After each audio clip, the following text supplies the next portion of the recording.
Hello, Moadim Lesimcha. Shabbat Chol HaMoed Sukkot, we read Megillat Kohelet that starts with the phrase Havel Havalim Hakol Havel. How should that be explained?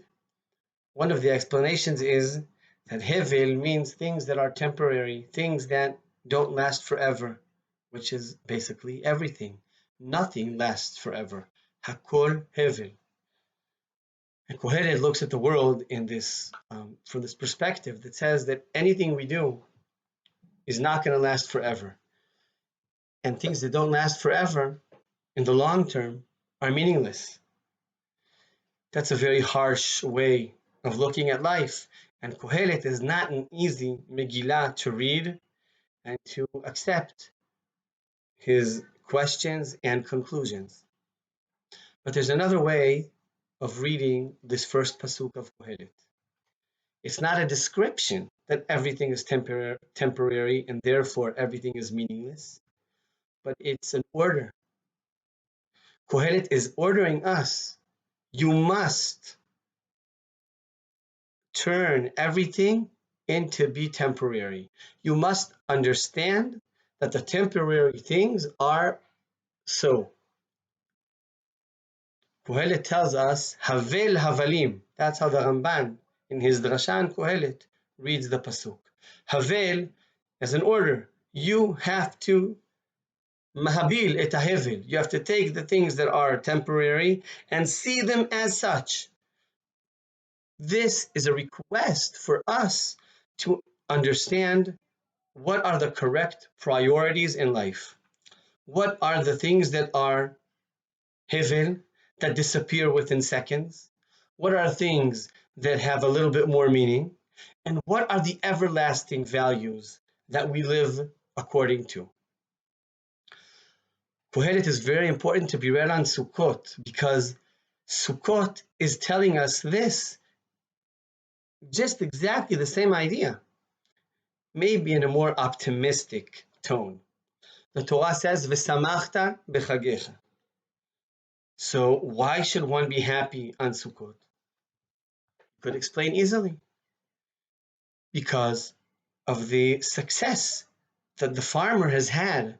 He goes to his crop, he collects everything, and he says, wow, what a success I've had.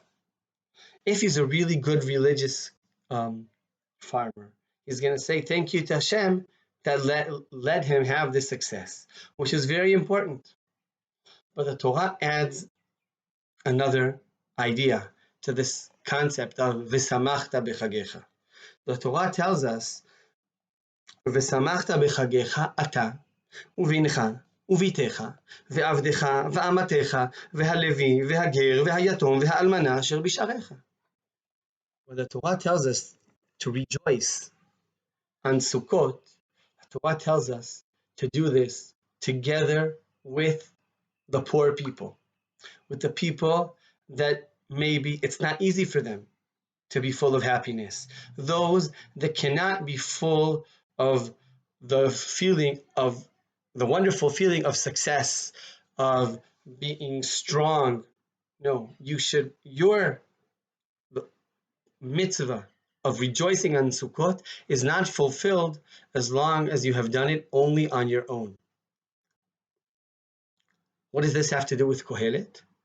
Exactly this, the question of priorities. What is important? Not the economic success, but the values. What stays? What is eternal? Loving kindness is eternal. Our connection to Hashem is eternal. Our success with our crops, that won't last forever. Even our family won't last forever. But the values that we bring to the world, to loving kindness and our connection to Hashem, those are values that stay forever. Therefore, Kohelet and Sukkot combine very strongly. Both lead us to this idea of to understand the correct order of values. What is more important, what is less important, what won't last, what isn't permanent, and is what is the essence of life. And that is what Kohelet is trying to teach us. From the Pasuk, Havel Havalim, please, right? Take those issues in your world that pass and see them as so, until the last Pasuk, telling us, את האלוקים ירא ואת מצוותיו שמור, כי זה כל האדם. Fulfilling the mitzvot, having yirat shamayim, that is the essence of life. That is already not hevel anymore. Just like Succot telling us, our simcha, our happiness, shouldn't be around ourselves. That is hevel. If you connect to your own simcha, the society, all parts of society, that already becomes eternal. מועדים לשמחה, חג שמח, שבת שלום.